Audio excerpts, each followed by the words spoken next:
पहले की बात है, एक गांव में चरणदास नाम का आदमी अपनी पत्नी कलावती के साथ रहता था। अगर कभी कोई झूठ या ठगी बात करता तो चरणदास इन दोनों में मास्टर थे। एक दिन उसके दिमाग में एक ख्याल आया कि अगर उसको अमीर आदमी बनना है तो ठगने के लिए गांव का सरदार ठीक आदमी रहेगा। दुनिया में उसके पास बस अब एक ही चीज बाकी रह गई थी, वह थी उसकी बकरी। नहीं, उसके पास दो चीजें थी, अगर तुम उसे गिनो तो, क्योंकि साथ में उसकी पत्नी भी तो थी। एक दिन उसने अपनी पत्नी से कहा, मैंने अमीर बनने के लिए एक तरकीब सोची है। उसमें तुमको और बकरी दोनों को मेरी सहायता करनी पड़ेगी, क्योंकि अब केवल तुम दोनों ही मेरे पास रह गए हो और तुम तो मेरे लिए बहुत ही कीमती हो। खास करके इस समय अपनी तरकीब को काम में लाने के लिए मुझे तुम्हारे सोने के हार की जरूरत पड़ेगी, जो मैं अपनी बकरी को दूंगा। जी ठीक है, आप जैसा बोलोगे मैं वही करूंगी, लेकिन इस बात का ख्याल रखना कि वो हार तुम्हारी माँ यानी मेरी सास की आखिरी निशानी है। अगले दिन उसने अपनी पत्नी का सोने का हार लिया और उसके कई छोटे छोटे टुकड़े कर दिए। उनमें से एक टुकड़ा उसने बकरी के चारे में मिला दिया। बाद में जब बकरी ने लीद की तो उसमें वह सोने का टुकड़ा चमक रहा था। उसने फिर एक बार बकरी के चारे में एक सोने का टुकड़ा मिला दिया और बकरी को लेकर वह गांव के सरदार के घर पहुंचा और आवाज लगाई, सरदार की जय हो, सरदार अमर रहे। कहो मेरे बच्चे, कैसे आना हुआ? सरदार, मेरे पास एक बहुत ही खास खबर है जिससे आप सबसे अमीर आदमी बन सकते हो। तब तुम ये खबर अपने पास ही रखकर खुद ही अमीर क्यों नहीं बन जाते? क्योंकि इतनी अमीरी तो केवल सरदारों को ही अच्छी लगती है। जहां पना अगर मैं इतना अमीर बन गया तो मुझे यकीन है वह खजाना मुझसे आप ले लेंगे। इसलिए मैंने यह सोचा कि उसे मैं आपको अपने आप ही दे दूं। चरणदास, तुम बहुत ही अक्लमंद आदमी हो। बताओ क्या खबर है? चरणदास ने अपनी बकरी और उसकी लीद सरदार को दिखाई। सरदार को ऐसी बकरी देखकर बहुत आश्चर्य हुआ जो अपनी लीद में सोना निकालती है। इससे पहले ही वह अपने आश्चर्य पर काबू पाता कि इतने में बकरी ने फिर से लीद दे दी और उसमें भी सोने का एक टुकड़ा चमचमा रहा था। तुम इस बकरी का क्या लोगे? और देखो, ठीक दाम बताना, क्योंकि तुम जानते हो कि मैं तुमसे ये बकरी बिना कुछ दिए भी ले सकता हूँ। मैं हमेशा ठीक ही बोलता हूँ। जहाँ पना आपके एक बहुत ही छोटे नौकर की हैसियत से मैं इसका दाम केवल 100 सोने के टुकड़े और 100 चांदी के टुकड़े मांगता हूँ। चरणदास, तुमको 100 सोने के टुकड़े और 100 चांदी के टुकड़े मिल जाएंगे। चरणदास को तो विश्वास ही नहीं हुआ कि सरदार इतना दयालु था। चरणदास फिर बोला, जहाँ पना कोई आपका सोना चोरी न कर ले, इसलिए आप बकरी को अलग ही रखना और अपने बहुत ही खास आदमी को उसकी रक्षा के लिए रखिएगा। इतना कहकर वह वहां से चला गया। 4 दिन बाद उस बकरी को जहाँ रखा गया था वह जगह उसकी लीद से भर गई। सरदार के नौकरों ने वह पूरी लीद छान मारी पर उनको सोने का एक टुकड़ा भी नहीं मिला। ये देखकर सरदार गुस्से से भर गया और बोला, उस कमीने को मेरे पास जिंदा लेकर आओ और अगर वह न आए तो उसको मार दो और उसका मरा हुआ शरीर लेकर आओ ताकि मैं उसको कितनों को खाने के लिए फेंक सकूं। चरणदास तो इसके लिए पहले से ही तैयार था, क्योंकि उसको मालूम था कि सरदार उसको बुलाएगा, क्योंकि उस बकरी की लीद में सोना तो निकलना ही नहीं था। उसने अपनी पत्नी को अपना प्लान पहले से ही बता दिया। कलावती, जब हम सरदार के पास जाएंगे, जो कुछ भी मैं तुमसे कहूँ उस हर बात पर बहस करना और उसको काटना। इस तरह हम आपस में लड़ेंगे और वहाँ से आगे मैं देख लूंगा। जी ठीक है, आप जैसा बोलोगे मैं वही करूंगी। उसने एक थैली में खून जैसा लाल रंग लिया और अपनी पत्नी के पेट पर बांध दिया। जैसे ही सरदार के आदमी उसके पास आए, उसने अपनी पत्नी को भी साथ लिया और उनके साथ चल दिया। सरदार के घर आकर चरणदास ने सलाम किया और बोला, सरदार की जय हो, सरदार अमर रहे। जहाँ पना आपने मुझे बुलाया। चरणदास, तुमने तो कहा था कि तुम्हारी बकरी अपनी लीद में सोना निकालती है। मैंने उसको तुम्हारे कहे अनुसार 4 दिन तक एक अकेली जगह में रखा, पर मुझे उसकी लीद में सोने का एक टुकड़ा भी नहीं मिला। जहाँ पना, पर मैंने तो आपसे यह केवल कहा नहीं था बल्कि करके भी दिखाया था। उसकी पत्नी बोली, सरदार, इसने आपको धोखा दिया था। बकरी की लीद से कोई सोना वोना नहीं निकलता। चरणदास चिल्लाया, चुप रह झूठी। कलावती ने भी जवाब में कहा, तुम झूठे हो।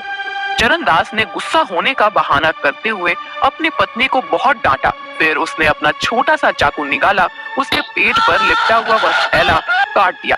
इससे इस थैले में भरा सारा खून फर्श पर बिखर गया और उसकी पत्नी जमीन पर गिर पड़ी। यह देखकर सरदार चिल्लाया, तुमने अपनी पत्नी को मार दिया? आपने मुझे बुलाया था ना? क्यों बुलाया था? जल्दी बताइए, ताकि मैं अपनी पत्नी को फिर से जिंदा कर सकूं। सरदार ये सब देखकर परेशान था। वह बोला, तुमने अभी अभी एक इतना बड़ा जुर्म किया है और तुम मुझसे पूछ रहे हो कि मैंने तुमको यहाँ क्यों बुलाया? भूल जाओ कि मैंने तुमको यहाँ बुलाया है। तुमने अपनी पत्नी को मारा है, तुमने एक भयानक जुर्म किया है, वह भी मेरी आंखों के सामने। अब तुम उसकी सजा भुगतने के लिए तैयार हो जाओ। चरणदास ने तुरंत ही एक गिलास भरकर पानी मांगा। सरदार ने पानी मंगवा दिया। चरणदास ने उसके ऊपर कुछ शब्द बोले। फिर उसने अपनी गाय की पूंछ का चवर उस पानी में डुबोया और उस पूंछ को 7 बार झटक कर उससे एक आवाज करते हुए वह पानी अपनी पत्नी पर छिड़क दिया। वह बोला, इसका कटा हुआ शरीर ठीक हो जाए और मैं तुझे हुक्म देता हूँ कि तू उठ जा। उसकी पत्नी तुरंत ही उठकर बैठ गई। अब उसका भी कहीं से कटा हुआ नहीं था। गाय की उस पूंछ के चवर की ताकत को देखकर सरदार ने सोचा कि अगर यह चवर उसके पास हो तो वह कितना ताकतवर हो जाएगा। वह अपने उन सब मरे हुए लोगों को जिंदा कर सकता है जो मर गए थे। तो वह चरणदास से बोला, मैंने तो कभी ये सोचा भी नहीं था कि मैं अपनी आंखों से ऐसी ताकत देख पाऊंगा। मुझे लगता है कि मैं लीज में सोना निकालने वाली बकरी के बदले यह चवर लेना ज्यादा पसंद करूंगा। चरणदास, तुम मुझे इसे कितने में बेचोगे? जहांपना, मुझे यकीन है कि आप जानते हैं यह चवर इस बकरी से कहीं ज्यादा कीमती है, पर मैं आपको इसे 200 सोने के टुकड़े और 200 चांदी के टुकड़े में दे दूंगा। सरदार ने उस चवर के दाम चरणदास को दे दिए और वह चवर उससे ले लिया। एक दिन जब सरदार अपने सलाहकारों के साथ खा पी रहे थे तो उसी समय उसकी एक पत्नी वहां और खाना रखने के लिए आई। तो उसने उन लोगों से कहा, मैं पहले अपनी पत्नी को मार दूंगा और फिर इसे जिंदा करूंगा। तुरंत ही उसने अपनी पत्नी को पकड़कर जमीन पर गिरा दिया और उसका गला काट दिया। उसका एक सलाहकार ये देखकर घबरा गया और चीख पड़ा, सरदार, यह आपने क्या किया? आपने तो उन्हें मार ही दिया। ठीक है, अब हम खाना खाते हैं और पीते हैं, बाद में मैं इसको जल्द ही जिंदा कर दूंगा। पर उसके सलाहकारों को तो चिंता हो रही थी। उन्होंने सरदार को उसे जल्दी ही जिंदा करने को कहा। सरदार ने तब वह चवर पानी से भरे ग्लास में डुबोया और चरणदास की तरह कुछ शब्द बोले। फिर उसने चवर को 7 बार हवा में हिलाया और उसका पानी अपनी पत्नी के शरीर पर छिड़क दिया। उसने उसको हुक्म दिया कि वह उठ जाए, पर वह तो वहीं की वहीं पड़ी रही, हिली भी नहीं वहां से। उसने वह सब एक बार और दोहराया, पर फिर भी कुछ नहीं हुआ। ये देखकर वह खुद भी डर गया। उसने अपने नौकरों को फिर से चरणदास को लाने के लिए कहा और बोला, अब की बार तो चरणदास को मरना ही पड़ेगा। नौकर चरणदास को सरदार के पास ले आए। इस हरामखोर के हाथ पैर बांधकर डूबने वाली झील में डाल दो और इसे नदी के सबसे गहरे हिस्से में फेंक दो। उन आदमियों ने चरणदास के हाथ बांधे और एक चमड़े के थैले में डालकर उस थैले का मुंह रस्सी से बांध दिया। फिर वे उसे फेंकने के लिए नदी की ओर चल पड़े। वे सुबह से लेकर शाम तक चलते रहे। अब उनको लघुशंका के लिए जाना था। सुबह थैला उन्होंने सड़क के किनारे रख दिया और एक झाड़ी की तरफ चले गए। इससे पहले कि वे वहां से लौट कर आते, एक व्यापारी अपने गधे पर चढ़कर वहां से गुजर रहा था। चरणदास को कुछ आवाज आई तो वह थैले में से बोला, मेहरबानी करके कोई मेरी मदद करो, मुझे सोना चांदी नहीं चाहिए। सरदार अपनी जिंदगी बचाने के लिए मुझे अपना खजाना देना चाहता है, पर मुझे उसका कोई खजाना वजाना नहीं चाहिए। मैं गरीब ही ठीक हूँ। तुम पागल हो गए हो क्या? अरे हर आदमी अमीर होना चाहता है और तुम कह रहे हो कि तुम गरीब ही ठीक हो? हाँ, मैं ठीक कह रहा हूँ। वह खजाना तुम ले लो। यह पैसा मेरे लिए हमेशा से ही एक परेशानी रहा है।